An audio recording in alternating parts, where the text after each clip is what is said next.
Assalamualaikum warahmatullahi wabarakatuh. Alhamdulillah wassalatu wassalamu ala Rasulillah amma ba'd. Muslimin dan muslimat rahimani wa rahimakumullah. Alhamdulillah pada malam ini kita bertemu buat kali yang pertama pada bulan yang baru, iaitu pada bulan 2, yang mana pada minggu lepas kita bertemu pada bulan yang pertama, minggu yang kelima.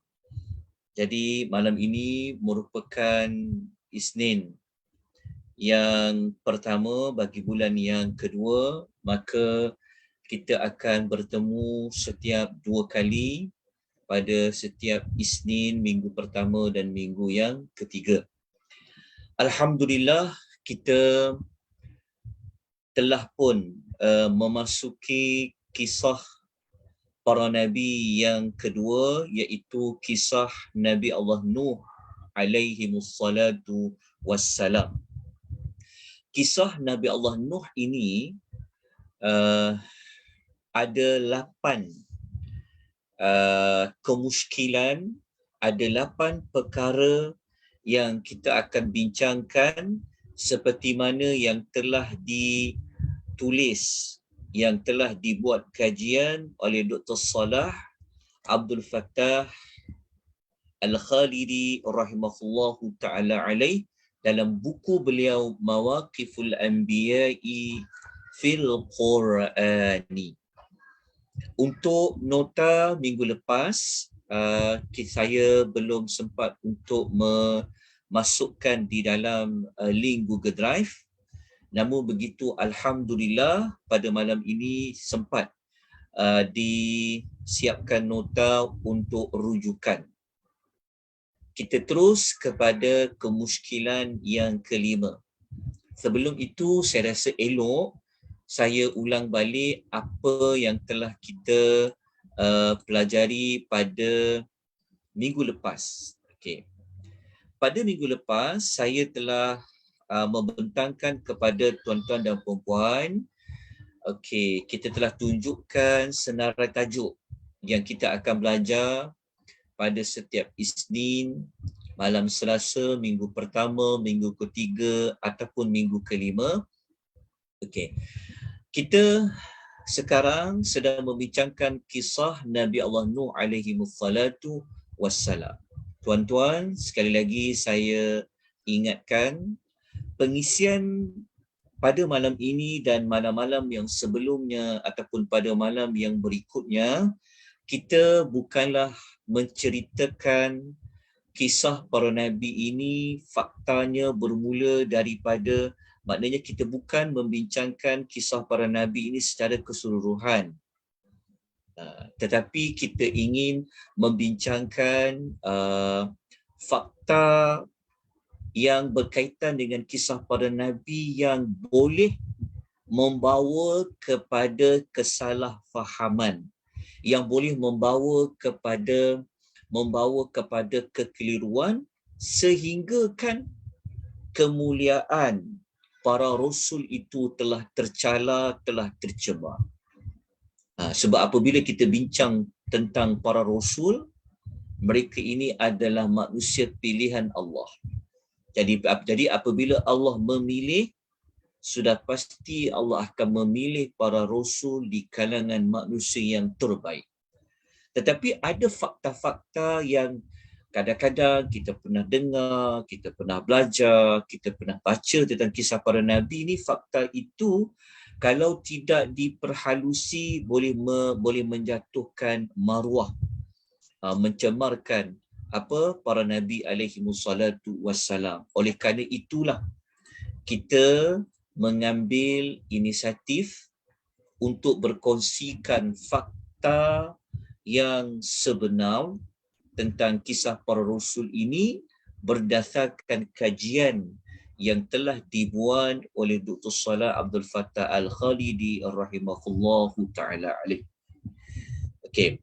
Kisah Nabi Allah Nuh ini ada 8 kemusykilan yang kita akan bincangkan, 4 daripadanya telah kita bincangkan pada minggu lepas, iaitu kita telah bincangkan tentang asal-usul Nabi-Nabi Allah Nuh ini. Adakah dia bangsa Arab ataupun dia bukan bangsa Arab? Jadi kita telah memilih pendapat Dr. Salah, Nabi Nuh ini dia bukanlah di kalangan orang Arab. Yang kedua, kita telah membincangkan pada minggu lepas sejarah berlakunya kesyirikan. Yang pertama di muka bumi ini adalah dilakukan oleh kaum Nabi Allah Nuh alaihi salam. Oleh sebab itulah Nabi Allah Nuh alaihi salam, seperti mana dalam hadis berkenaan dengan syafaat, Nabi Allah Nuh merupakan Rasul yang pertama yang Allah Ta'ala utuskan kepada umat manusia. Kalau Nabi Allah Adam, dia adalah Nabi. Seperti mana kata Dr. Salah. Pada zaman Nabi Allah Adam, belum ada peristiwa zuriat dia yang melakukan kesyirikan. Tetapi kesyirikan, penyembahan patung dan berhala itu berlaku pada zaman yang dilakukan oleh kaum Nabi Allah Nuh alaihi wassalatu wassalam. Yang ketiga, kita telah bincang pada minggu lepas bahawasanya Nabi Allah Nuh ini, jika kita melihat keseluruhan sejarah hidup baginda alaihi salam, baginda alaihi salam iaitu Nabi Allah Nuh telah hidup dengan kaumnya hampir 1000 tahun. Kalau ada orang tidak percaya ada ke manusia hidup sampai 1000 tahun, Al-Quran telah membuktikan bahawasanya Nabi Allah Nuh ini memang ketika dia dakwah kepada kaumnya memakan masa 950 tahun. Bagaimana kita kata jadi 1000 tahun? Kerana kita mengambil kira umur Nabi Allah Nuh sebelum dia dilantik menjadi Rasul. Lepas tu kita mengambil kira umur Nabi Allah Nuh setelah kaumnya itu dibinasakan oleh Allah Azza wa Jalla. Yang keempat, pada minggu lepas, Alhamdulillah, kita telah membincangkan tentang isteri Nabi Allah Nuh, seperti mana surah Tahrim yang telah kita baca pada minggu lepas, disebut secara terang-terang oleh Allah bahawa isteri beliau telah mengkhianati Nabi Allah Nuh. Apa makna khianat? Jika kita tidak menelitinya, boleh membawa kepada salah faham. Khianatnya isteri Nabi Allah Nuh itu, dengan bahasa kita panggil istilah curang ke, kan, telah melakukan perzinaan dengan lelaki lain ke, boleh jika kita salah faham. Tetapi setelah diperhalusi, tidak ada mana-mana isteri para nabi yang mereka ini melakukan perbuatan khianat dari sudut perzinaan. Tidak ada. Mereka tidak. Khianat dimasukkan dari sudut maruah. Tetapi khianatnya isteri Nabi Allah Nuh alaihi salam ini adalah khianat terhadap agama. Beliau tidak bersama-sama dengan suaminya, yang mana suaminya itu merupakan seorang Rasul. Jadi itulah 4 perkara yang telah kita bincangkan pada minggu lepas. Jadi sesiapa yang terlepas mengikuti perbincangan boleh melihat semula rakaman di FB Akademi Tadabbur Malaysia. Malam ini kita nak belajar tentang apa? Kita nak kupas tentang apa? Malam ni kita akan bincangkan lagi 4 perkara tentang Nabi Allah Nuh alaihi salam. Yang pertama, kita akan berbincangkan tentang doa yang pernah dipanjatkan oleh Nabi Allah Nuh kepada Allah untuk membinasakan kaum dia. Kenapa Nabi Allah Nuh ini dia doa nak membinasakan kaum dia? Dia tak sayang ke pada kaum dia? Dia tak sabar ke? Kan? Sedangkan dia Rasul. Sepatutnya kita tahu Rasul ni mesti ada sifat penyayang, kan, sabar. Tapi kenapa Nabi Allah Nuh dia berdoa Allah membinasakan kaum dia? Adakah itu menunjukkan Nabi Allah Nuh dia tidak sayang kepada kaumnya, dia tidak sabar? Jika kita baca ayat-ayat Quran, memang kita nampak jelas Nabi Allah Nuh doa untuk kaum dia dapat binasa. Jadi boleh membawa kepada Nabi pun doa orang dapat, para rasul pun doa keburukan untuk kaum dia. Boleh digunakan hujah ini bagi manusia yang suka mendoakan keburukan pada orang. Boleh digunakan jika salah faham. Banyak ajaran-ajaran sesat yang digunakan ayat Quran, yang digunakan hadis Nabi SAW, tetapi cara dia berdalilkan ayat Quran dan hadis itu salah. Okay. Perkara kedua yang kita akan bincang pada malam ini adalah tentang Nabi Allah Nuh alaihi wassalatu wassalam. Allah ada cerita tentang anak dia. Dalam Quran kisah Nabi Allah ni, Allah Ta'ala tak cerita panjang pasal isteri dia, tapi Allah Ta'ala cerita ada beberapa babak. Ada satu babak berkenaan dengan kisah anak dia. Jadi kita akan bincang pada malam ni tentang Nabi Allah Nuh. Dia jemput anak dia naik ke dalam kapal dia, ke dalam bahtera. Sedangkan sebelum kapal itu dibuat, ataupun sebelum kapal itu dibawa naik manusia di dalamnya, Allah telah berpesan kepada Nabi Nuh, jangan bawa naik bahtera itu kalau dia bukan beriman. Dan kita sedia maklum bahawa anak dia itu telah dimusnahkan oleh taufan yang besar. Kan? Tetapi Nabi Allah Nuh dia merayu pada Allah. Dia jemput anak dia naik. Kenapa? Adakah Nabi Allah Nuh ini dia tidak mentaati perintah Allah? Adakah dia langgar perintah Allah? Satu kemusykilan lagi yang kita perlu perhalusi. Yang ketujuh pula. Maksudnya yang ketiga lah untuk malam ni kita akan bincangkan kenapa anak dia ni berada kenapa anak dia ni dia tak bersama dengan mak dia di tempat yang sama dengan mak dia, tapi anak dia ni agak terasing jauh daripada tempat isteri Nabi Allah Nuh tu. Kenapa? Ini yang perkara yang ketujuh ni dia ada kaitan dengan Nabi Allah Nuh jemput anak dia naik kapal. Kita akan kupas. Dan yang terakhir pada malam ni, kita akan cerita perkara yang keempat untuk malam ini. Tetapi jika digabungkan semua adalah perkara yang ke-8. Allah Ta'ala menegur Nabi Allah Nuh tentang permintaannya, belas kasihannya terhadap anaknya.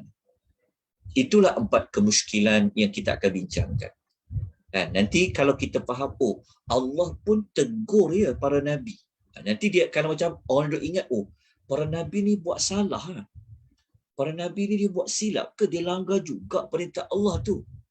Kalau Nabi boleh langgar, kalau Rasul Nabi Nuh boleh langgar, kita ni apatah lagi. Kita terbalik. Sepatutnya kita ambil yang positif tu.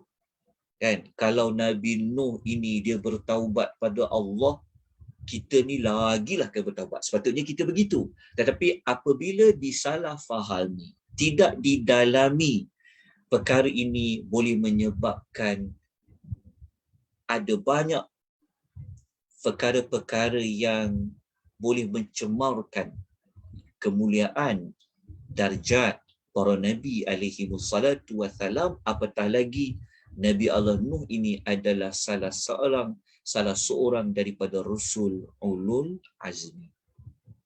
Saya harap penjelasan saya untuk permulaan ini memberikan jawapan kepada tuan-tuan dan puan-puan tentang hala tuju pengisian kita pada setiap hari Isnin, minggu pertama, minggu ketiga dan minggu kelima jika ada.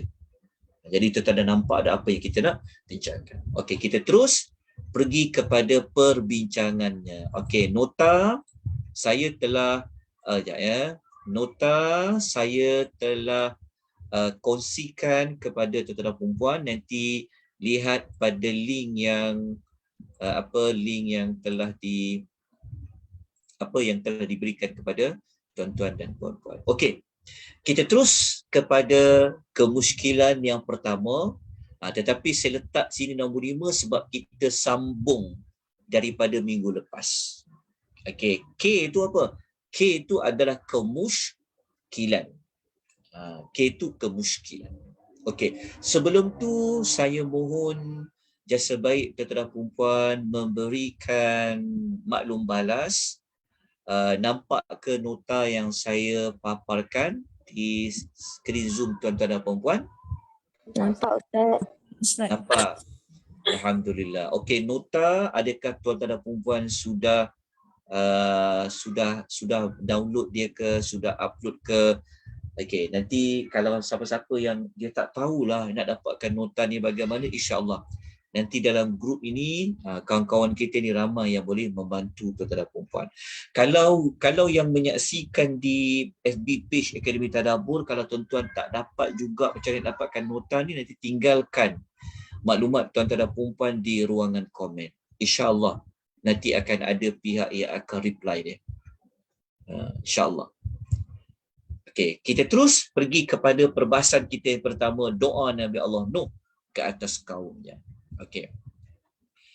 Pertama, kita kena cari dulu fakta, ada ke Nabi Allah Nuh mendoakan kebinasaan kepada kaumnya? Ada banyak ayat. Jadi salah satu ayat yang Nabi Allah Nuh doa, tapi doanya yang memang doa untuk membinasakan kaum dia ni, ada dinyatakan oleh Allah dalam surah Nuh ayat 26 dan ayat 27. Okey, kedua-dua ayat ini kalau tuan-tuan ada Quran, dia terletak pada halaman muka surat 571. Kita baca ayat itu terlebih dahulu. A'udzubillahi minasyaitonirrajim. Wa qala Nuhun Rabbi la tadhar 'alal ardi minal kafirin dayyara. Dan Nuh dia berkata ni maknanya dia berdoa. Dia kata, wahai Rabbku, dia kata, janganlah engkau biarkan seorang pun daripada orang kafir itu. Orang kafir itu maksudnya umat dia lah, kaum dia lah, hidup di atas muka bumi. Kalau kita baca doa ni, kita tengok, kita perhatikan baik-baik, kita perhalusi, kita tengok Nabi Allah Nuh ni, dia tak minta seorang pun, dia minta pada Allah, binasakanlah semua kaum dia yang tak mau beriman. Dia minta jangan biar seorang pun daripada kaumku itu yang tidak beriman itu hidup di atas muka bumi. Lepas tu dia kata lagi. Dia kata innaka in tadharhum yudhillu ibadaka wala yalidu illa fajiran kafara. Okey, ayat 27 dalam surah Nuh, Nabi Allah Nuh dia berkata lagi. Dia kata sesungguhnya jika engkau di sini iaitu Allah, biarkan mereka apa? Kalau biarkan mereka hidup, pasti mereka akan menyesatkan hamba-hambamu dan mereka hanya melahirkan anak yang jahat dan amat kufur. Jadi kalau kita baca, kita tengok ayat 26-27 ni macam Nabi Allah Nuh, ya Allah, dahsyatnya doa Nabi Nuh ni kan. Maknanya doa Nabi Allah Nuh ni maknanya jangan tinggalkan walaupun seorang pun kaum dia yang hidup, yang kafir itu hidup di atas muka bumi. Ia doa Nabi Allah Nuh minta kebinasaan kepada kaum dia. Kalau kita baca betul-betul tengok macam berat doa ni kan, betul tak? Kalau orang hanya baca ayat ni, dia mesti cakap, kenapa tak minta hidayah ke? Betul tak? Kenapa tak minta Allah Ta'ala selamatkan ke kaum dia ke kan? Itu orang yang dia tak baca keseluruhan kisah Nabi Allah Nuh. Kalau ada orang yang cakap seperti itu, kan, kalau kata Nabi Allah Nuh ni dia tak kesian dekat umat dia, dia tak sayang umat dia, dia tak sabarlah dengan umat dia, kita jawab dengan jawapan dari Allah. Okay. Tapi sebelum tu kita tengok dulu hadis ni. Okey, hadis ni telah saya sebutkan pada minggu lepas, hadis syafaat. Okey, hadis syafaat ini hadis yang ketika mana manusia di padang mahsyar mereka mencari para nabi. Jadi salah satu nabi yang mereka cari adalah Nabi Allah Nuh. Okey, ketika mereka jumpa Nabi Allah Nuh, sabda Nabi SAW, mereka menyebut maklumat ni. Saya terus pada terjemahan. Okey. Ketika mereka jumpa Nabi Allah Nuh alaihi salam, mereka berkata, "Wahai Nuh, engkau adalah rasul pertama di atas muka bumi." Inilah yang saya telah sebutkan pada minggu lepas. Rasul yang pertama yang Allah utuskan di muka bumi berdasarkan hadis syafaat ini adalah Nabi Nuh. Lepas tu mereka yang jumpa Nabi Allah Nuh ni pun kata lagi, "Engkau ni Nuh adalah hamba Allah yang banyak bersyukur." Allah sebut engkau ni hamba yang banyak bersyukur. Lepas tu mereka kata, "Mintalah syafaat untuk kami kepada Tuhan. Tidakkah engkau melihat apa yang kami sedang alami? Tidakkah engkau melihat kepayahan kami?" Nabi Allah Nuh alaihi wassalatu wassalam, dia berkata, dia jawab balik. Kan, dia nak sebut adakah dia boleh tolong ke tak boleh tolong untuk mempercepatkan penghisapan di hari akhirat itu. Kepayahan dekat sini tuan-tuan dan puan, dia merujuk kepada cahaya matahari yang sangat dekat, hanya beberapa minit. Kan?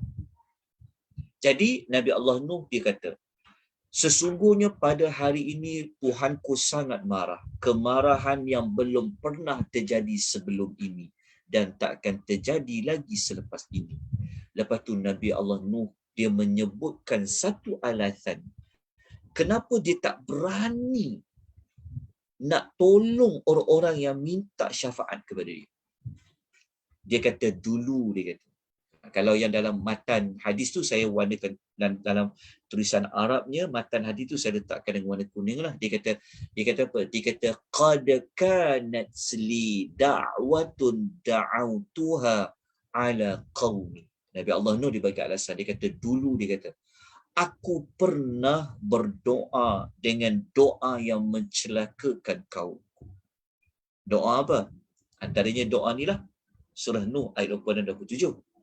Jadi doa 26 dan 27 ni, ayat 26 dan 27 surah Nuh ini, doa Nabi Allah Nuh ini telah menyebabkan Nabi Allah Nuh di hari akhirat itu menjadi satu alasan kenapa dia tak berani nak minta pertolongan kepada Allah.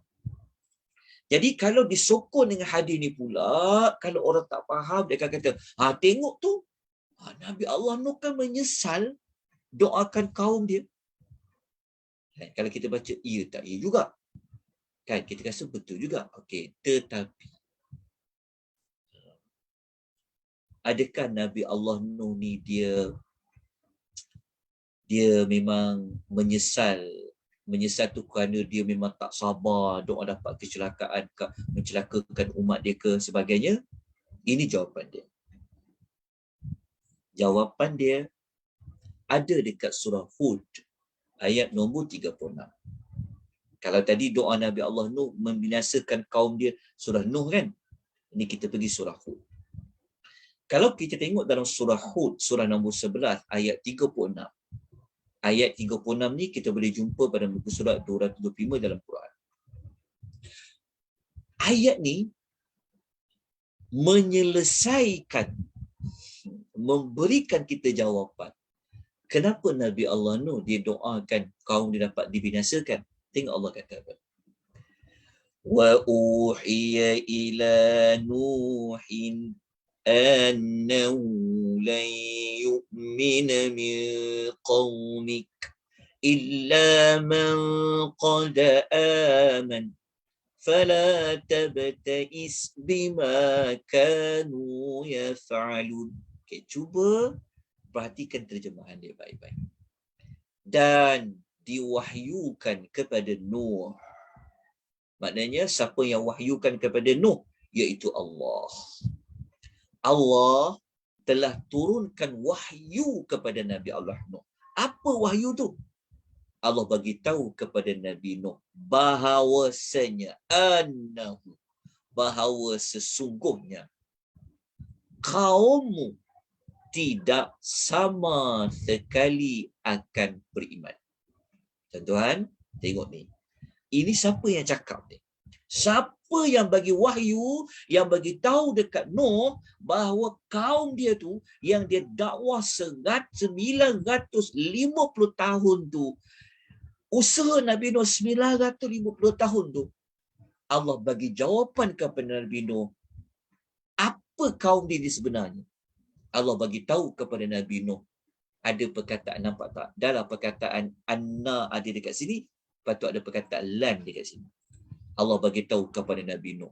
Sampai bila-bilalah Nabi Nuh, kaum engkau tidak akan beriman. Kecuali, kata Allah, orang yang dia memang dah beriman. Faham tak maksud ayat ni? Ayat ni. Tengok. Maknanya, Nabi Allah Nuh, dia tak tahu apa akan jadi kepada kaum dia. Yang dia tahu dakwah siang, malam, pagi, petang, 950 tahun. Tetapi sampailah keputusannya, Allah yang bagi tahu. Kan Allah bagi tahu kan?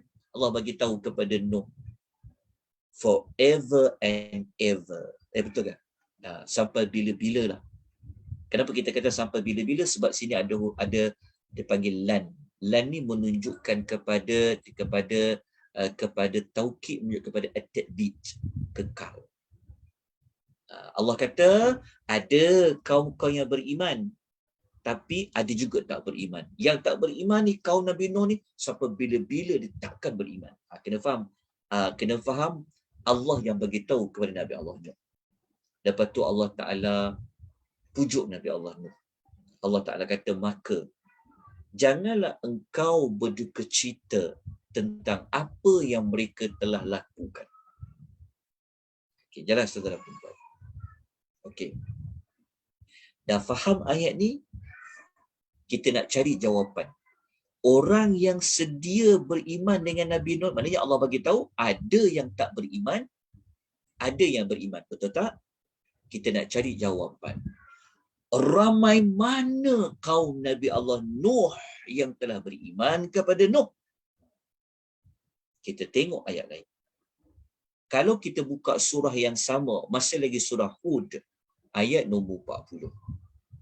Bukan surat 236. Kita akan jumpa. Yang ni saya ambil ayat di belah hujung dia. Dia ada ayat depan-depan dia ni. Dia ada depan dia, ada ayat lagi kat sini. Tapi saya ambil yang hujung. Allah mengatakan, وَمَا آمَنَ مَعَهُ إِلَّا قَلِيلٌ.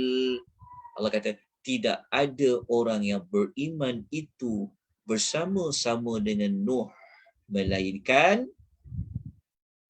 sedikit sahaja. Nampak ni? Sikit saja. Maknanya yang ramai tidak beriman. Tapi sikit je yang beriman pada Nabi Nuh. Yang sikit itulah nanti yang akan naik bahtera dia. Okey.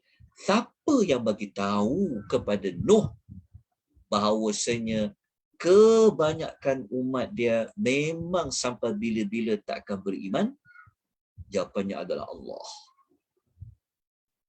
Kalau Allah dah bagi tahu bahawasanya kaum dia memang tak akan beriman, maka apa yang patut ditunggu lagi? Itulah yang Nabi Allah Nuh alaihimus salatu wassalam, dia berdoa kepada Allah seperti doa ini. Inilah doanya. Maknanya tuan-tuan dan puan, doa Nabi Allah Nuh ni salah ke? Maksudnya patut ke tak patut? Setelah Allah bagi tahu, setelah dia bagi peluang 950 tahun, tuan-tuan, bukan 1 tahun, bukan 100 tahun, tuan-tuan, 950 tahun. Agak-agak tuan-tuan dan puan, sesuai tak? Patut tak? Kita setuju. Fikir-fikirkan. Maknanya kalau pendapat peribadi saya memang, ya Allah, kalau kita kalau aku tak ada nak tunggu sampai 950 tahun kan. Tapi ini adalah Rasul. Sabar. Kita bayangkan. Jadi doa Nabi Allah Nuh minta dibinasakan tu.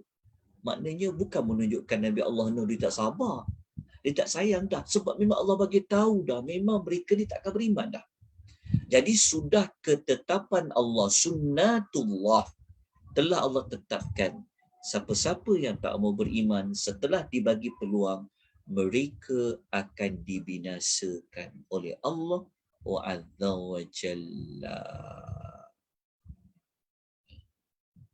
Okay, selesai. Jadi kalau macam tu, kenapa Nabi Allah Nuh dia rasa menyesal doakan kaum dia dapat kecelakaan semasa hari akhirat? Ini yang para ulama ulas. Kan? Sebab kalau kita baca pada hadis sebelum ni ada dia punya jawapan dia. Kerana Nabi Allah Nuh ni dia tahu hari akhir ini adalah hari yang Allah paling marah. Nabi Allah Nuh bukan isu pasal celaka ke umat dia tadi tu, tetapi hasil tugasan dia dakwah tu, dia rasa macam dia tak berjaya. Kan dia rasa macam, tuan-tuan bayangkan, kita ni nak ajak orang buat baik pun kita tak ajak. Apatah lagi nak cegah buat keburukan. Macam mana nak jumpa dengan Allah Azza wa Jalla? Agak-agak tuan-tuan. Para Nabi ni dia tahu tentang dosa. Mereka tahu tentang tanggungjawab. Mereka tahu berat tanggungjawab ni kalau tak ditunaikan. Kalau tidak ditunaikan amanahnya. Sebab ramai kaum Nabi Allah Nuh yang tidak mau beriman pada Allah. Para Nabi ni dia tahu arti beratnya azab tidak beriman pada Allah. Dan Nabi Allah Nuh ni dia rasa macam bukan bersalah dia tu menunjukkan kepada dia memang tak sabar ketika doakan umat dia tu, bukan. Tapi menunjukkan ketakutan mereka kepada Allah di hari akhirat. Mereka tahu tentang amanah tugas tersebut. Mereka tahu tentang dosa, kesalahan di hari akhirat itu menyebabkan mereka rasa takut pada Allah Azza wa Jalla. Okay, itu untuk kupasan yang pertama.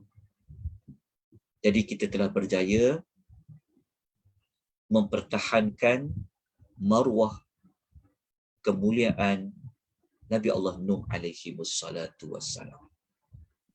Sorry Ustaz, saya tak tangkap tadi. Apa maksud Ustaz tadi, kenapa pada hari akhirat Nabi Nuh tu dia menyesal dengan doa dia kan? Lepas tu dia tak bagi syafaat tadi tu.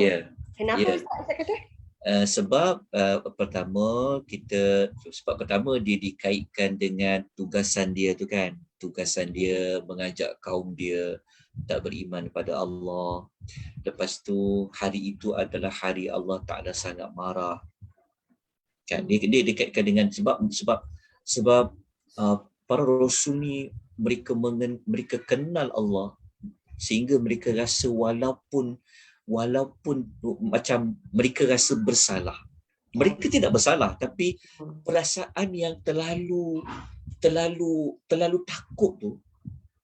Macam kita kan, contoh kita kadang-kadang orang ditipu musibah kan. Kita kan macam tak salah kita pun kan, pasal orang tu sikap orang tu sendiri, tapi kita rasa macam bersalah aja. So rasa sifat bersalah itulah sifat rasa bersalah itu menyebabkan Nabi Allah Nuh dia takut untuk memberikan syafaat. Sebab masa tu sebab syafaat dekat sini kita nak tolong orang-orang supaya percepatkan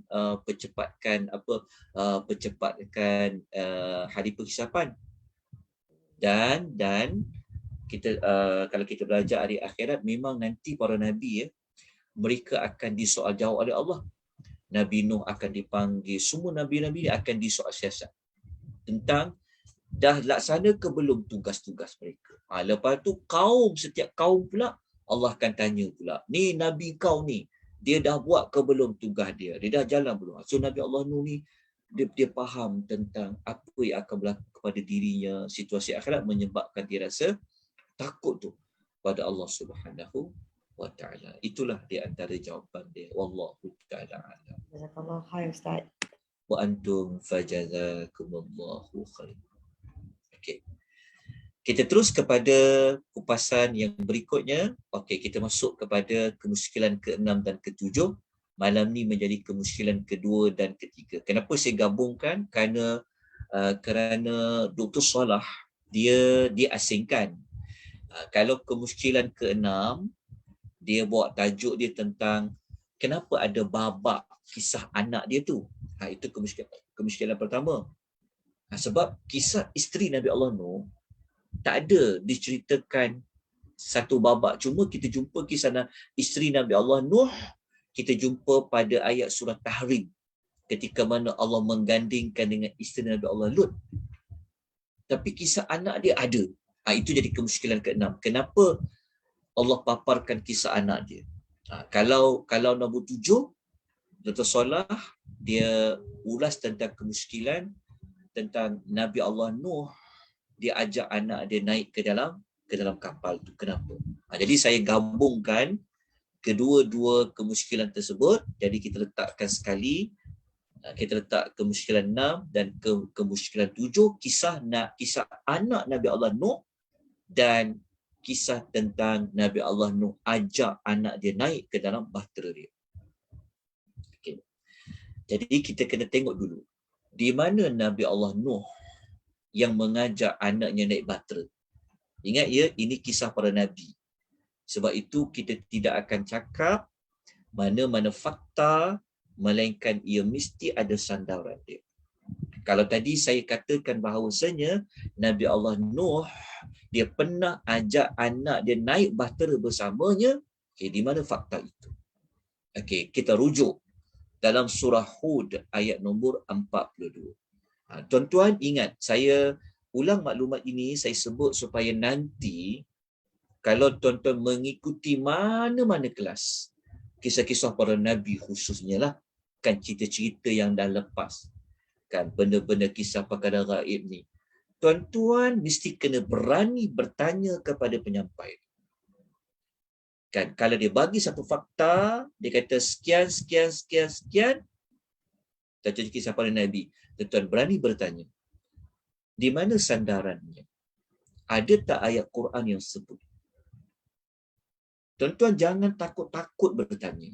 Kalau tuan-tuan takut bertanya, nanti susah masyarakat. Jadi kita kena tanya, ada tak ayat Quran yang kata seperti apa yang telah disampaikan? Kalau Quran tak ada, hadis ada tak yang cakap? Seperti mana saya tunjukkan contoh pada tuan-puan kan. Kalau kita kata, macam mana Ustaz boleh cakap Nabi Allah Nuh ini Rasul pertama? Kita telah kemukakan dengan hadis Nabi SAW.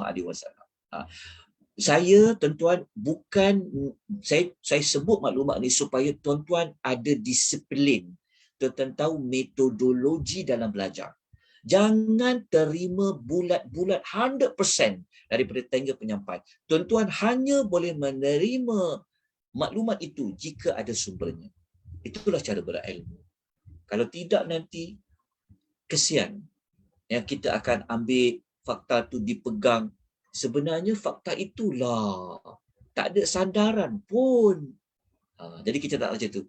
So, jadilah anak murid yang cerdas dan cergas. Biar guru menyampaikan tu dibuat kerja sikit. Itu amanah dia.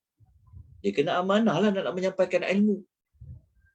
Jadi itu yang saya selalu ulang pada tuan-tuan perempuan. Sebab tu kita belajar ni lambat sikit kita cerita kan, kita tak habis cepat. Sebab lepas kita sebut satu perkara, kita nyatakan rujukan dia. Jadi saya sebut ni tuan-puan ya, kalau saya ada tersalah sebut fakta, tolong betulkan. Okey. Jadi di mana yang kata Nabi Allah Nuh dia ajak anak dia naik kapal?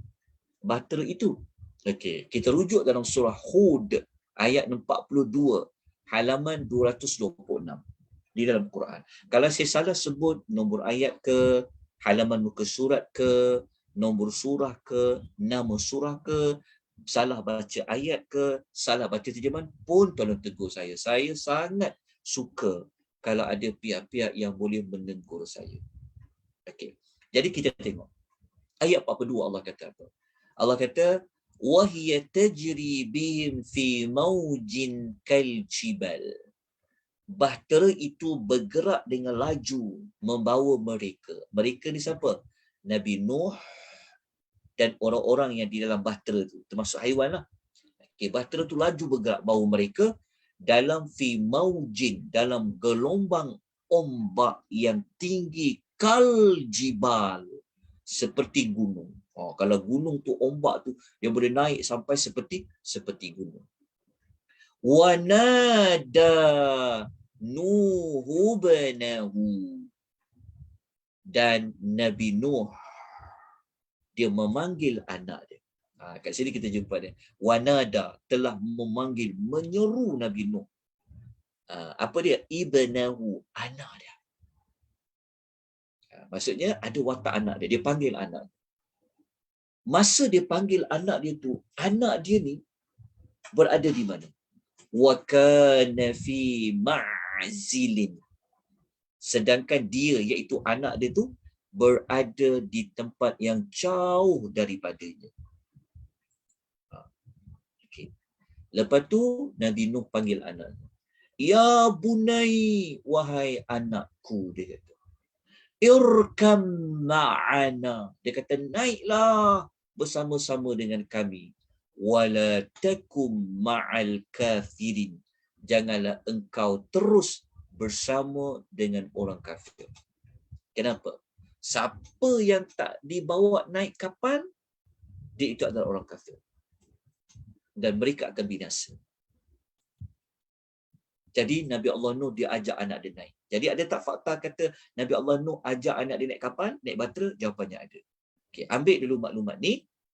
Kita nak kupas tentang yang berikut. Tapi sebelum tu kita tengok apa jawapan anak dia. Anak dia naik tak? Sedangkan bapak dia Rasul. Bapak dia kan ajak dia naik. Okey. Tapi anak dia bagi jawapan. Anak dia kata apa? Pada ayat nombor 43 ya. Okey, Allah dan surah Hud. Allah kata qala sa'awi ila jabali ya'simuni minal ma'. Anaknya menjawab, aku akan pergi berlindung ke sebuah jabal, ke sebuah gunung yang dapat menyelamatkan aku daripada ditenggelamkan oleh air. Maknanya anak dia tak nak. Nabi Allah Nuh dah panggil anak dia naik bersama dia. Tapi anaknya tolak dia, tak nak terima ajakan bapak dia. Dan dia kata tak apa, dia akan pergi selamatkan diri sendiri naik ke sebuah gunung. Lepas tu apa kata Nabi Allah Nuh kepada anaknya? Dia kata qala la 'asimal yawm. Dia kata hari ni tidak ada sesuatu pun yang boleh menjadi pelindung min amrillah, daripada azab Allah. Maknanya Nuh nak bagi tahu gunung tu pun takkan dapat melindung engkau daripada air itu. Nabi Nuh disebut umum lah. Dia kata hari ni waktu dah taufan besar ni tak ada mana-mana yang boleh lindung sesiapa daripada urusan Allah, daripada azab Allah itu. Illa marrahim, kecuali zat Allah yang maha penyayang. Nabi Nuh kata yang boleh selamatkan kamu adalah Allah yang rahim, yang maha penyayang. Jadi apabila anak dia tak nak naik, maka Allah kata apa? Wahala bainahumal mawju fakana minal mughraqin. Dengan serta merta ombak itu memisahkan di antara keduanya.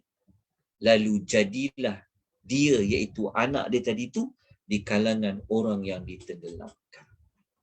Akhirnya tenggelam anak dia. Okey.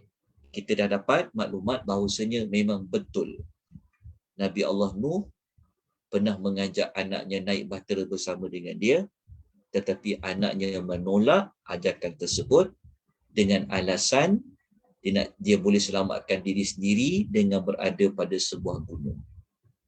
Okey. Sekarang kita tengok ayat yang Allah Ta'ala dah cakap awal-awal sebelum taufan tu datang. Okey, tengok. Allah bagi tahu awal-awal kepada Nabi Allah Nuh, siapa yang boleh bawa naik bahtera. Okey, kita baca dulu, tengok dalam ayat 37 surah Hud, muka surat 225 ayat ni kita boleh temui kejap. 225. Kita tengok Allah mengatakan kepada Nabi Allah Nuh, wasna'il fulka bi'ayunina. Okey, ini kisah setelah memang Allah bagi tahu dah kepada Nabi Allah Nuh bahawa kaum dia memang tak akan beriman dah buat selama-lamanya. Ini ayat nombor 37 kan? Surah Hud. Cuba tengok yang Allah bagi tahu tadi, wahyu tadi. Nampak tak? Ni kan yang Allah bagi wahyu tadi. Ayat 36. Ya, ni ayat 36. Allah bagi wahyu kan? Yang kata memang tak akan beriman kaum-kaum ni wahai Nuh, melainkan yang telah beriman. Ini ayat 36. Jadi pergi ayat 37 tadi tu, Allah Ta'ala minta kepada Nabi Allah Nuh buat apa? Wasna'il fulka bi'ayunina wa wahyina. Buatlah bahtera, fulka ni bahtera, dengan pengawasan dan panduan kami. Maksudnya Allah lah yang akan tunjuk ajar kepada Nabi Allah Nuh macam mana nak buat bahtera tu. Maknanya engineer dia, layout dia, dia punya blueprint dia semua dari Allah Azza wa Jalla. Okay, lepas tu Allah kata wala tukhatibni fil ladzina zalamu innahum mughraqun. Allah pesan, dan janganlah engkau merayu kepadaku untuk menolong kaum yang zalim itu. Jadi Allah bagi tahu dah kepada Nabi Allah Nuh, kalau kapal tu dah siap, Allah kata buat kapal tu. Lepas tu Allah pesan, jangan engkau merayu minta kepada aku untuk tolong kaum yang zalim itu, kerana mereka semua akan ditenggelamkan. Dan kita tahu bahawasanya macam anak dia tu, kalau kita baca ayat macam dia tidak bersama dengan bapaknya, tapi kenapa Nabi Allah Nuh tadi dia minta pada Allah ajak ada naik kapal? Dekat Allah kata jangan merayu kepadaku untuk menolong kaum yang zalim tu. Okey. Sekarang kita baca satu lagi ayat lain. Kalau kita tengok dalam surah Hud ayat nombor 40, halaman 226. Ini ayat ni bagi tahu kepada kita siapa golongan yang akan naik ke dalam bahtera itu. Okay. Allah kata, qul nahmil. Ini ayat ni saya potong gambarnya, saya ambil yang di hujung dia. Ini bukan ayat full, dia ada hujung dia, ada ayat lagi sebelah dia. Okay, Allah kata, qul nahmil fiha min kulli zawjayn ithnain. Kami berfirman kepada Nuh, bawalah di dalam bahtera itu setiap jenis haiwan berpasang-pasangan, iaitu jantan dan betina. Haiwan, semua haiwan. Termasuklah burung-burung ke, binatang-binatang yang berkaki 4 ke di bawah. Tapi syaratnya mesti jantan dan betina. Okay. Satu. Jadi siapa yang Allah Ta'ala minta buat kapal tu? Bahtera tu haiwan. Okay. Siapa golongan kedua? Wa ahlaka, dan bawalah keluargamu. Ini kumpulan yang kedua. Bawalah keluargamu. Okey. Yang ketiga Allah kata illa man sabaqa alaihi alqaulu. Allah kata bawalah keluarga kau kecuali orang yang ditetapkan hukuman azab atasnya. Maknanya Allah Ta'ala kata, bawa ahli keluarga engkau juga Nuh. Tapi bukan semua. Yang tak boleh dibawa tu orang yang telah Allah tetapkan hukuman azab ke atasnya.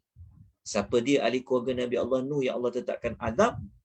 Setakat yang kita tahu di dalam Al-Quran adalah isteri dia. Okey. Dan bawalah keluargamu kecuali. Okey, menunjukkan apa dalam mana? Kenapa dia kecuali? Kenapa dia kecuali dekat sini? Menunjukkan bahawasanya tidak semua keluarga Nabi Allah Nuh yang beriman. Sebab tu dia kecuali. Maknanya ada ahli keluarga Nuh yang beriman. Dan ada keluarga Nabi Allah Nuh yang tidak beriman. Cuma jangan ditanya berapa anaknya yang beriman, berapa anaknya yang tak beriman. Al-Quran tidak menerangkan, hadis pun tidak terangkan. Yang kita tahu, keluarga dia ada yang beriman. Berapa, kita tak tahu. Yang tak beriman, yang kita tahu, isteri dia lah. Anak dia tu, sebelum ni, kita tak jumpa lagi cerita dia. Nanti lepas dia naik kapal tu, baru dia ajak anak dia. Tapi, dekat sini, sebab kalau kita baca kat sini, yang kita faham, isteri dia lah. Okey, lepas tu kita bertengok lagi. Siapa lagi yang Nabi Allah Nuh kena buat naik kapal tu? Allah kata, waman amana. Dan bawalah juga orang yang beriman. Bawalah juga orang beriman ni maknanya siapa? Maknanya yang bukan keluarga Nabi Allah Nuh. Tapi dia beriman. Lepas tu Allah kata, tidak ada orang beriman yang ikut bersama-samanya, melainkan sedikit sahaja. Okay. Jadi kalau kita baca pada ayat ni, kesimpulan dia macam ni lah. Golongan yang menaiki bahtera bersama Nabi Nuh alaihi salam ada 3. Pertama adalah haiwan-haiwan lah, yang jantan dan betina. Cuma jangan ditanya haiwan apa, wallahu ta'ala alam. Yang kedua, keluarga dia yang beriman. Yang ketiga, pengikut-pengikut dia yang beriman. Yang bukan ahli keluarga dia, tetapi dia beriman. Okey, tapi jumlah mereka semua ni adalah sikit. Okey. Dah dekat sini dah. Okey. Sekarang kita nak bincangkan macam ni. Kita nak bincang kenapa Nabi Allah Nuh dia nak bawa anak dia. Betul kan? Jadi kenapa Nabi Allah Nuh nak bawa anaknya, sedangkan kita belajar, cuba tengok ayat 43, patah balik semula surah Hud ayat 43. Allah Ta'ala kata anak dia jadi apa? Kalau kita baca dekat ayat 43 tu kan Allah kata, lalu jadilah dia di kalangan orang yang ditenggelamkan. Kat sini. Lalu jadilah ia di kalangan orang yang ditenggelamkan. Allah kata fakana minal mughraqin. Fakana minal mughraqin. Lalu jadilah dia di kalangan orang yang ditenggelamkan. Dia itu siapa? Anak dia. Maknanya anak dia beriman ke anak dia tak beriman? Anak dia beriman ke anak dia tak beriman? Tak beriman. Anak dia tidak beriman lah, sebab tu dia dibinasakan. Tapi kenapa Nabi Allah Nuh tadi ayat nombor 42 dia minta anak dia naik sekali, sedangkan Tuhan ada pesan? Kan? Tuhan pesan apa? Tuhan pesan dekat ayat surah Hud ayat 40 kan, Tuhan pesan apa? Bawalah keluargamu kecuali yang Allah tetapkan hukuman azab atasnya, bawa juga orang beriman. Maknanya Allah suruh bawa keluarga dia beriman je. Jadi kita nampak macam ada kontradik ni. Kan? Anak dia Allah tenggelamkan. Tapi kenapa Nabi Allah Nuh nak bawa juga anak dia naik ke atas kapal? Sedangkan Allah pesan ketika buat kapal itu, Kan nanti nak bawa dalam kapal tu orang yang beriman je. Sama ada ahli keluarga dia ataupun bukan ahli keluarga dia. Adakah Nabi Allah Nuh ni dia tak dengar perintah Tuhan? Jadi macam mana kita nak selesaikan isu? Macam mana kita nak jawab? Cara dia, lepas tu kena perhalusi ayat. Tengok semua sudut. Okey, jawapannya dekat sini. Yang pertama, okey tengok ya. Jadi jawapan dekat sini. Nabi Allah Nuh sebenarnya tuan-tuan dan perempuan, dia tahu tak anak dia tu tak beriman? Kalau kita tengok secara jelas, kita tak jumpalah kan ayat secara jelas menyebut bahawa dia tahu anak dia tu sebenarnya beriman. Contoh kan, dia tak tahu. Cuma kita boleh lihat secara satu lagi, kita tengok yang secara tersirat. Dekat sini kita dapati bahawa Nabi Allah Nuh dia ajak anak naik kapal tu sebenarnya memang dia tak tahu pun anak dia tu rupa-rupanya memang tak beriman. Dia tak tahu. Maknanya kalau buat satu perkara yang tak tahu, dia boleh dikenakan hukuman tak? Berbeza kalau tahu kan. Contohnya macam ni. Allah dah kata naik dalam kapal tu orang beriman. Kan? Jadi kalau Nabi Allah Nuh dia tahu awal-awal anak dia tidak beriman, maka salahlah dia kalau dia ajak anak dia naik bahtera bersama dia.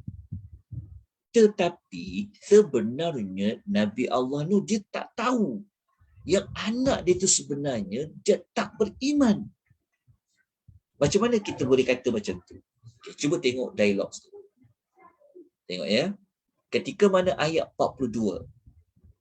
Nabi Allah Nuh ketika dia ajak anak dia naik bahtera dia, anak dia ni berada di mana lokasi dia? Dia dekat sini jawapannya. Wa kana fi ma'zilin wa kana fi ma'zilin. Anak dia tu berada di mana? Berada jauh darinya. Berada jauh darinya tu maksudnya anak dia tu tidak bersama-sama dengan kaum Nabi Allah Nuh di kampung dia. Tahu tak? Anak dia macam terpisah. Anak dia macam terpisah jauh daripada kaum Nabi Allah Nuh yang ramai yang tak ada beriman. Maksudnya anak dia tak bersama dengan mak dia. Betul tak? Sebab Tuhan kata wa kana fi ma'dil. Dia ma'zilin, dia berada di tempat yang jauh. Menunjukkan anak dia ni terasing daripada kaum Nabi Allah Nuh yang ramai. Itu sebab yang pertama. Yang kedua, kita dapati ucapan Nabi Allah Nuh ini menunjukkan bahawasanya memang dia tak tahu anak dia tu kafir. Sebab dia kata apa dekat teks yang kedua tu? Dia kata apa? Dia kata ya bunayyar kam ma'ana. Dia kata wala takum minal kafirin. Nama tak dia cakap sini. Dia kata janganlah engkau bersama dengan orang kafir. Nampak tak dekat sini? Maknanya Nabi Allah Nuh dia ajak anak dia, nak naik nak bahtera ni nak. Kau jangan tinggal kat bawah ni. Kau jangan bersama orang kafir. Maknanya Nabi Allah Nuh ingat anak dia tu anak yang beriman, orang beriman. Lepas tu dia ajak naik kapal tu. Hujah kuat dia, anak dia tu berada terasing daripada kaum dia yang Allah nak binasakan tu. Ada tak? Setuju? Ke macam mana? Ni berfikir arah tinggi ni. Kan? Kenapa ada maklum buat begitu? Okey. Nabi Allah Nuh ketika dia ajak naik kapal, dia tak tahu tau. Anak dia tu tak beriman. Kalau tidak, buat apa dia ajak? Sebab apa? Kalau dia ajak anak dia, kenapa dia tak ajak isteri dia sekali? Sebab dah tahu dah isteri dia memang dalam kumpulan yang Allah akan binasakan. Tapi kenapa dia ajak anak dia? Kerana pada pengetahuan Nabi Allah Nuh, pada pengetahuan dia, ya, pada sangkaan dia, ijtihad dia, anak dia tu tak bersama dengan orang lain, duduk tempat terasing, lepas tu pula itu yang Nabi Allah Nuh ajak anak dia naik ke dalam kapal. Akhirnya anak dia tak nak kan? Dan akhirnya anak dia apa? Allah tenggelamkan. Okay, jadi solusinya, penyelesaian masalah dia, kenapa Nabi Allah Nuh dia ajak anaknya naik ke dalam kapal bahtera? Bukan kerana dia melanggar perintah Allah. Bukan kerana dia hanya kesian, dia bias, dia kesian, orang lain tenggelam-tenggelamlah, kalau anak sendiri kau ajak naik. Bukan sebab itu. Kenapa? Kerana dia tidak tahu bahawa anak dia rupa-rupanya memang termasuk dalam kumpulan manusia yang Allah akan tenggelamkan. Okey, jelas dekat situ. Dapat tak? Nak lebih jelas lagi, mari kita baca kemuskilan yang ke-8. Terakhir sekali kisah Nabi Allah Nuh pada malam ni. Boleh tak puan? Sikit je lagi. Boleh ya? Lepas tu kita akan habiskan. Kalau tak boleh teruskan lagi ni, kita dah 10.25 ni. Boleh Ustaz. Boleh sikit lagi kan? Okey. Kita pergi kepada kemuskilan yang ke-8, iaitu teguran Allah di atas permintaan Nabi Allah Nuh. Maksud dia, mula-mula Nabi Allah Nuh dia tak tahu anak dia tu sebenarnya termasuk dalam kumpulan yang Allah Ta'ala akan binasakan. Kan tadi kita dapati selepas anak dia tak nak naik, akhirnya anak dia sangka dia boleh selamat, tapi rupanya tak selamat. Dia ditenggelamkan, terpisahlah Nuh dengan anak dia. Ada dalam ayat Quran. Kita baca ayat 45 surah Hud, 46 dan ayat nombor 47.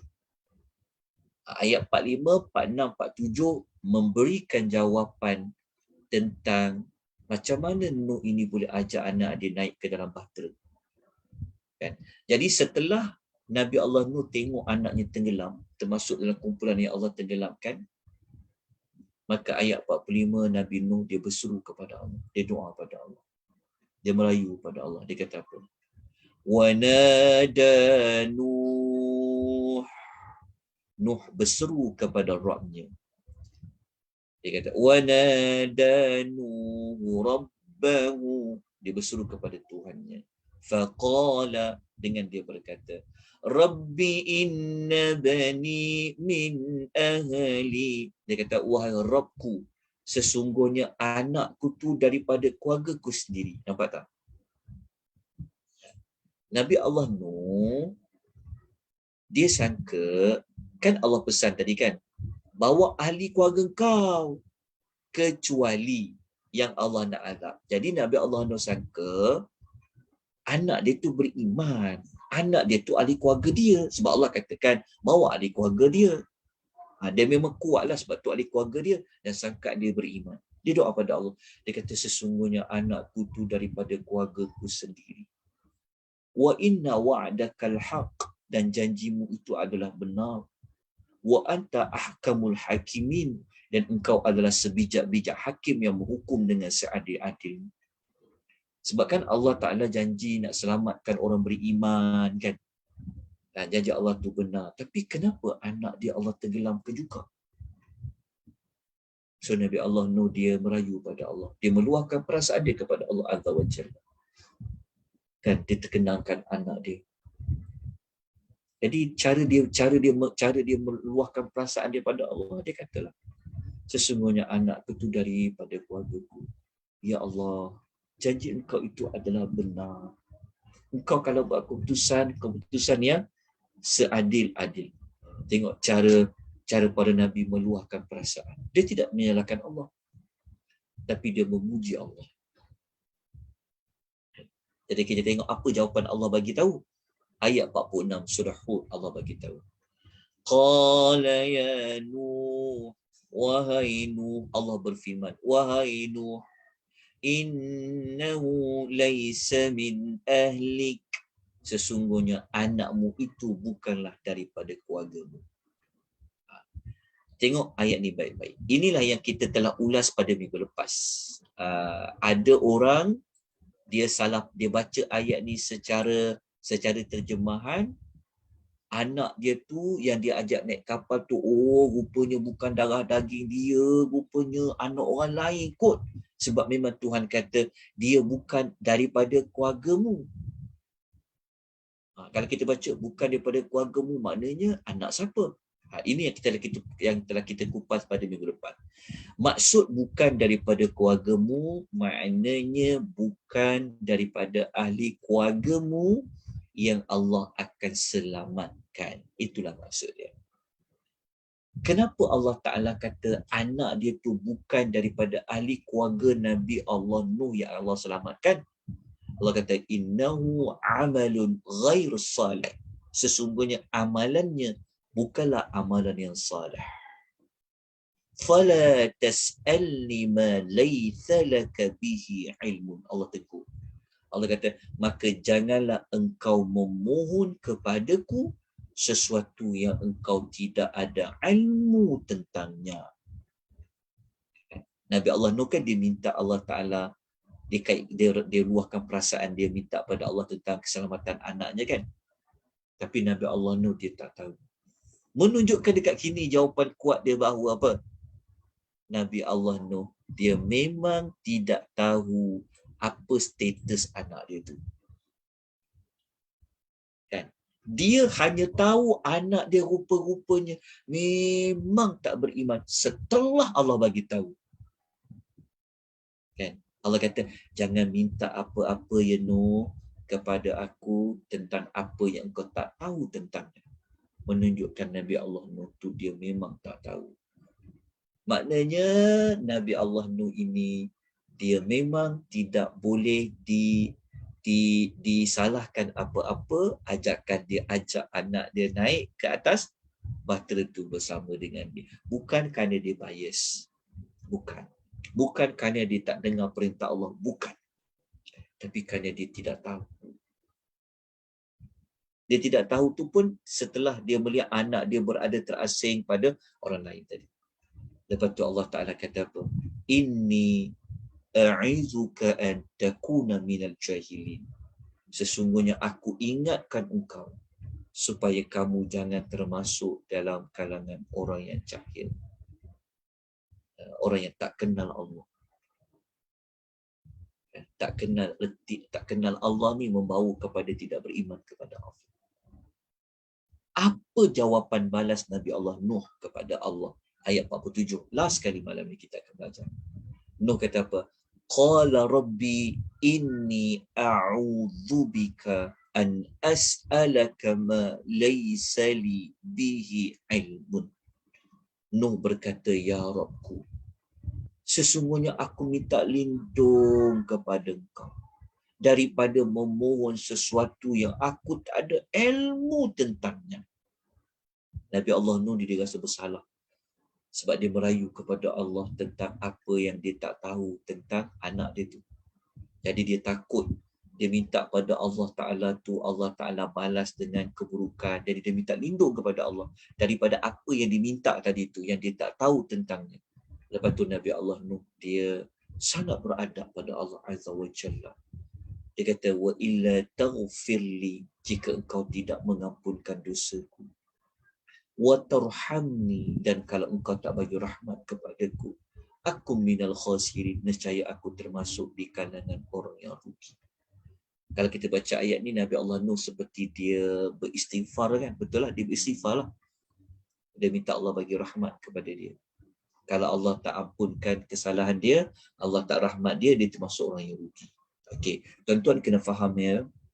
Walaupun doa ini kita nampak macam doa memanglah memohon keampunan, bukan menunjukkan bahawa para rasul itu dia melakukan dosa.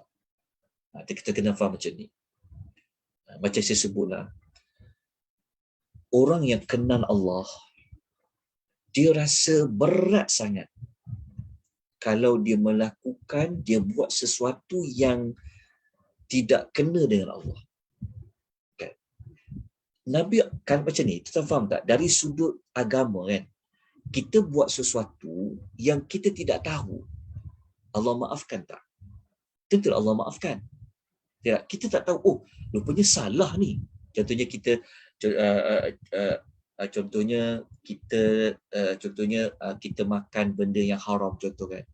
Kita ingat tu daging daging ayam.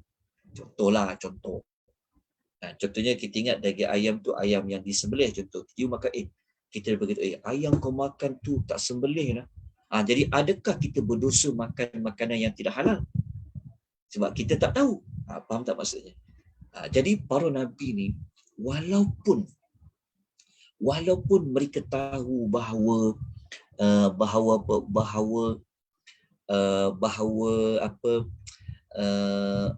para Nabi, para Rasul ni, dia punya sifat dia takut pada Allah tu, macam takut dia tu sampai takut yang kalau tersalah pun mereka rasa macam ada dosa dah. Faham tak macam tu? Dia beza dengan kita. Kita kalau dosa, macam dah tahu dia dosa, buat dia macam tak dosa. Berbeza lah. Sebab tu kita kena ikut macam para Nabi. Sebab tu kita ambil contoh mudah macam Nabi SAW kan. Nabi Muhammad. Kenapa Nabi sembahyang malam? Kan lepas tu Aisyah tanya dia kan, kenapa Rasulullah? Engkau kan dosa dah diampunkan. Yang ke depan, yang ke belakang, yang lepas. Dan Nabi jawab apa? Salahkah aku untuk menjadi orang yang bersyukur?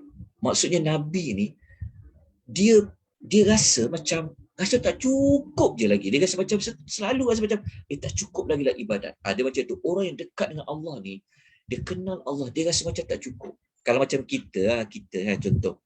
Kalau macam kita nak tolong orang, kita rasa aku rasa macam belum, aku rasa macam tak tolong lagi ni. Kita rasa belum balas lagi. Sebenarnya bagi orang tu macam, dah lah kau tolong aku banyak sangat. Tak, bagi kita rasa, aku rasa macam, aku tak tolong kau lagi, aku rasa macam kurang je, macam tu. Jadi sifat para Rasul tu lah, apabila mereka merasa, apabila mereka dekat dengan Allah, mereka rasa, mereka faham erti buat kesalahan ni. Itu yang kita tengok banyak dalam ungkapan mereka. Mereka minta ampun kepada Allah, mereka minta rahmat pada Allah Subhanahu wa ta'ala. Maka kita belajarlah dengan para Nabi alaihi wassalatu wassalam ini. Jadi alhamdulillah, kita dah selesai membincangkan keseluruhan kisah Nabi Allah Nuh alaihi wassalatu wassalam. Ini menunjukkan bahawa Nabi Allah Nuh alaihi wassalatu wassalam adalah Rasul yang maksum, yang terpelihara ia daripada melakukan sebarang dosa pada Allah Azza wa Jalla. Itulah sedikit sebanyak kisah yang dapat kita kongsikan. Wallahu ta'ala a'lam bissawab. Ada apa-apa nak tanya? Ada apa-apa soalan? Okey. Minggu depan, bukan minggu depan. Ustaz. Ya, silakan Kak Anis. Ya. Ustaz, boleh tak kita buat conclusion, yakni makhluk yang ada sekarang, manusia dan binatang, the original species memang yang ada atas bahtera Nabi Nuh. Sebab yang lain ditenggelamkan, yakni apa yang exist sekarang hingga kiamat, datuk moyang mereka adalah yang diselamatkan Allah dari banjir. Ya, jawapan dia benar. Maksud dia manusia macam kita sehingga hari kiamat ni adalah merupakan manusia generasi daripada manusia yang berada di atas kapal Nabi Allah Nuh alaihi wassalatu wassalam tu. Maksudnya siapa yang tak naik kapal itu, bahtera itu, mereka dimusnahkan oleh Allah Subhanahu wa ta'ala. Hanya yang naik kapal tu saja yang dia hidup. So kita ni adalah zuriat, keturunan orang beriman yang naik di atas kapal Nabi Allah Nuh alaihi wassalatu wassalam.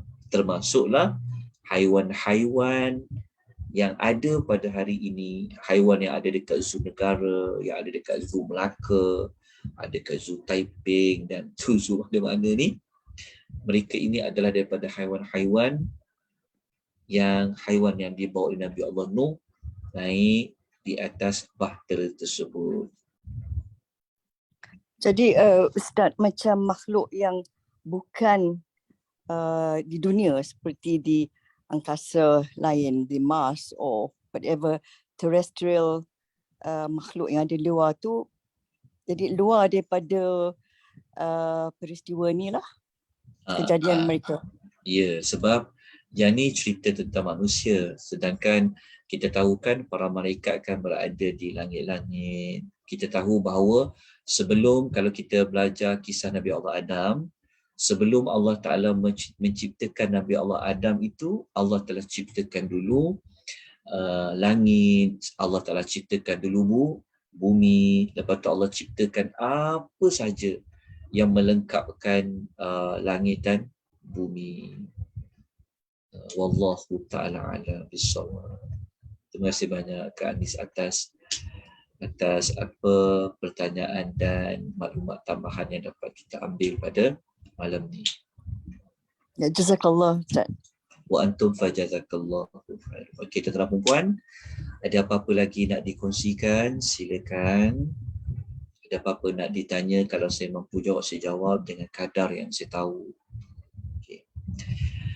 Kalau tidak ada apa-apa, insya-Allah minggu ketiga.